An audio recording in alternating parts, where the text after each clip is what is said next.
નમસ્કાર દર્શક મિત્રો, હું છું રૂપલ લુણીચિયા. સંપૂર્ણ ન્યૂઝમાં આપનું સ્વાગત છે. અંબાજી ગ્રામ પંચાયતના વહીવટદારે વેરો ન ભરતા અંબાજી ગામ લોકોને ચેતવણી આપી હતી. અંબાજી ગ્રામ પંચાયતના વહીવટદારે 31 માર્ચ સુધી વેરો નહીં ભરનારા લોકો સામે કડક કાર્યવાહી કરવામાં આવશે તેવું અગાઉ જણાવ્યું હતું. પાણી વેરો, સફાઈ વેરો, મિલકત વેરો અને વ્યવસાય વેરો ન ભરતા ગ્રામ પંચાયત દ્વારા કર્મચારીઓનો પગાર ચૂકવણીમાં વિલંબ થાય છે. સમયસર વેરો ભરીને સહભાગી થઈએ તેવું નિવેદન પણ આપ્યું હતું.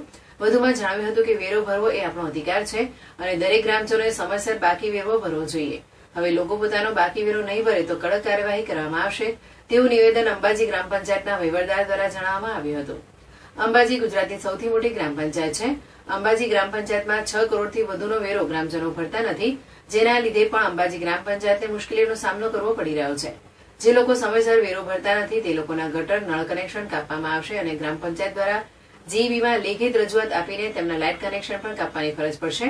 ગ્રામ પંચાયત દ્વારા દર 3-4 દિવસે વેરો ભરવા માટે ગાડી મોકલવામાં આવે છે, જે અંબાજી વિસ્તારમાં ફરી ગ્રામજનોને બાકી વેરો ભરવા માટે આગ્રહ કરે છે. પરંતુ અંબાજી ગામના ઘણા લોકો આ બાબતને ગંભીરતાથી લેતા નથી. 31 માર્ચ સુધી આ બાબતને ગંભીરતાથી લેવામાં નહીં આવે તો ગ્રામ પંચાયત દ્વારા કડક કાર્યવાહી કરવામાં આવશે તેવું કડક સૂચના ગ્રામ પંચાયતના વહીવટ દ્વારા આપવામાં આવી હતી.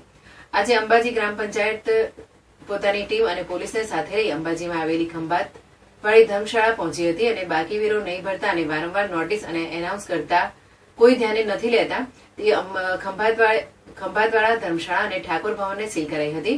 અંબાજી ગ્રામ પંચાયતના વહીવટદાર દ્વારા કરાયેલી કામગીરી બાદ અંબાજીમાં બીજા બાકીદારો સામે પણ જલ્દી વેરો ભરવા સૂચન કર્યું હતું. અંબાજી ગ્રામ પંચાયતના વહીવટદારે જણાવ્યું હતું કે હજી પણ 5.5 કરોડનો વેરો બાકી છે. ગ્રામજનો સમયસર વેરો ભરે નહીં તો કડક કાર્યવાહી કરવામાં આવશે.